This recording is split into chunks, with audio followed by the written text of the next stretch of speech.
Day two. She's gone. Big jigsaw puzzle. If anyone wants it, I'll let you know where it is. It's at the bottom of a 40-foot container. Okay, so I've got myself 5 2.4 by 1.2 metre 12mm thick MDF boards. So you can see there's 3 under there and 1 here, and there's another one in the trailer. So I've laid these boards out on the existing table, and I've come to the conclusion that I think 4.8 by 2.4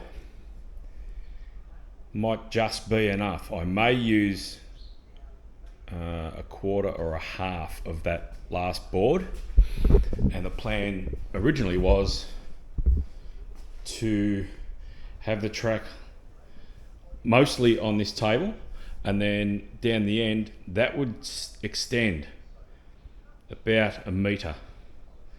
So having a look at the space and everything with the car in the garage and all that sort of stuff, it'll just work. So what I'm now doing, I've already made a start. I was just waiting for this to charge up, the battery in this camera to charge up. What I'm doing now is that there is the end of the table, the main table frame. Okay, you can see that's where it ends. So all of this I'm removing because I don't need this now. What I'm going to do is I'm going to extend this part of the table. So I'll set the camera up and you can watch me pull it apart.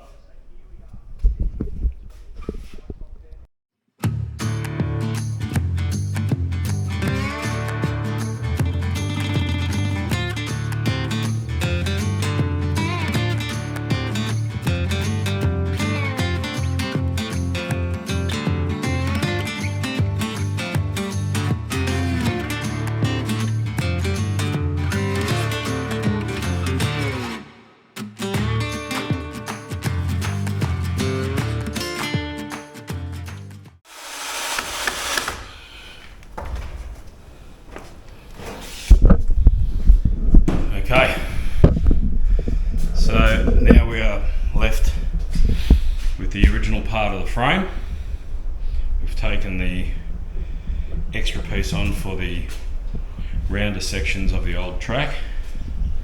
So now I can put the pieces back on and start marking out the track, and we'll see how far I get with that.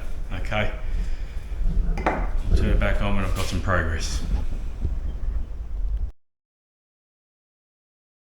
Watching Lee, haven't seen Lee for a while. Good on you, Lee. So I'm about to start marking the track out. So I'm going to use this straight edge or spirit level as a guide for my measurement from the edge of the track in, and that will give me a bit of room to do things like, if I need to support a gantry on this side, I can. That sort of stuff. I'm going to have the fence here, obviously, controller holders, all that sort of stuff. So that'll give me a bit of space to start the outer edge of the track. So I'm going to start from here, work my way along, and hopefully in an hour or two, I'll have the track limits drawn out, and that will let me know just how much space I really need. So I'm going to get on with that.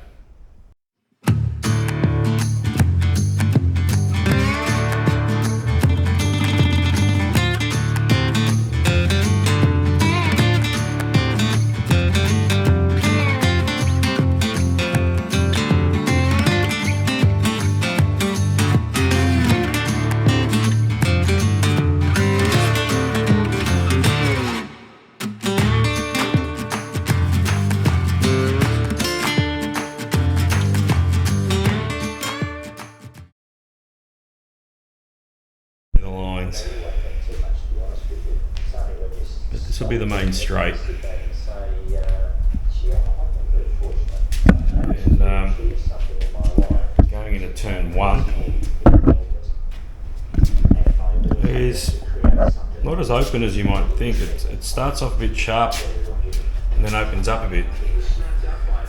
You can still see the lines hopefully. I'll go off to a loop and come back. So I've got to start on that now.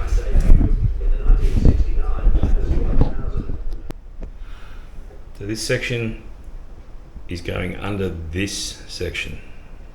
So that'll be a bridge on the return. So the main track so far comes up here. I've penciled in a hairpin, but I'm still thinking I'm going to go further out and bring it back. So you can see there, well, hopefully you can see there, the track goes under this bridge, comes out there and heads off up that way. So at the moment now I'm just I'm doing the return onto the main straight.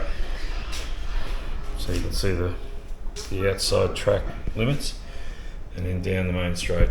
And I'm actually watching a video of the track that I'm modelling it off, which is mid BC, British Columbia. A guy by the name of Rob M, CGY Racer. If you want to get onto his channel and have a look at the track, then by all means do it. I'll just get up a bit closer actually, because it looks miles away on this camera. So he's just running some proxy races at the moment. And so I'm doing a reverse version, or I'm modelling it off that. It's not exactly the same. But I like the flow of this track. And I've watched him have races with guys, and they seem to have some pretty good racing. So I thought, well, for a 3-lane track, that looks pretty good. This one's huge. It's about 6.5 by 3.5 meters. It's massive. Mine is 4.8 by 2.4, and if I put the extra piece here, which will be replicating this loop, then it'll be about 3 meters at that point. So imagine this image flipped. I'll be running that way up to the loop, through under the bridge, return is over the bridge, and then back to the main straight. So just let you watch the car go around.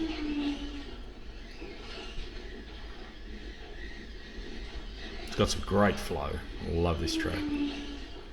Okay, better get back to it. Got lots to do.